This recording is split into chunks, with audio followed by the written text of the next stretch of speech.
ఇస్లాంకి Quran, క్రిస్టియానిటీకి Bible, సనాతన ధర్మానికి భగవద్గీత.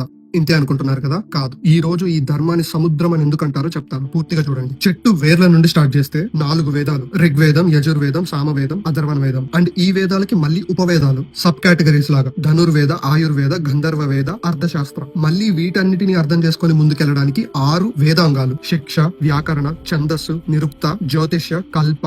మళ్ళీ ఇందులో వీటికి సబ్ కేటగిరీస్ 4 ఉపాంగాస్, ధర్మశాస్త్రాస్. అందులో స్మృతిస్ లైక్ మనుస్మృతి, పరాశర స్మృతి ఎక్సెట్రా. నెక్స్ట్ పురాణాస్. మళ్ళీ ఇందులో 18 మహాపురాణాలు, 18 ఉపపురాణాలు, ఇతిహాసాలు. ఇందులోనే శ్రీమద్ రామాయణము, మహాభారతము ఉంటాయి. ఈ మహాభారతంలో ఒక్క సన్నివేశంలో యుద్ధం స్టార్ట్ అయ్యే ముందు అర్జునుడికి కృష్ణుడు ఉపదేశించిందే భగవద్గీత. అంత చిన్న పార్ట్. ఇంకా అయిపోలేదు. Next Mimamsa and న్యాయశాస్త్ర. మళ్ళీ వీటిలో 6 ఆస్తిక దర్శనాలు అంటే ఫిలాసఫీ గురించి: న్యాయ, వైశేషిక, సంఖ్య, యోగ, పూర్వ మీమాంస, ఉత్తర మీమాంస. మళ్ళీ ఈ ఉత్తర మీమాంస కింద 3 స్క్రిప్చర్స్, అవే ప్రష్టాంగత్రయి, ఉపనిషదులు, బ్రహ్మసూత్ర, భగవద్గీత. ఈ ఆస్తిక దర్శనాలే కాకుండా 3 నాస్తిక దర్శనాలు కూడా ఉన్నాయి: బౌద్ధ, జైన, చార్వాక. ఇంకా చెట్టులో మీకు మెయిన్ గా కనిపించే భాగానికి వస్తే 6 ఆగమాస్: శత్క, శైవ, వైష్ణవ, గణాపాత్య, కౌమార, సౌర. వీటిలో నుండే మోస్ట్ ఆఫ్ ద పూజలు, పునస్కారాలు లైక్ రిచువల్స్ అన్ని వచ్చాయి. సో గీత కేవలం 1% మాత్రమే, కానీ 40 to 60% ఆఫ్ ద ఫిలాసఫీని మీరు కవర్ చేయగలుగుతారు. ఈ నాలెడ్జ్ ని విజయలక్ష్మి గారు ఫ్రమ్ నిర్వాణ అకాడమీ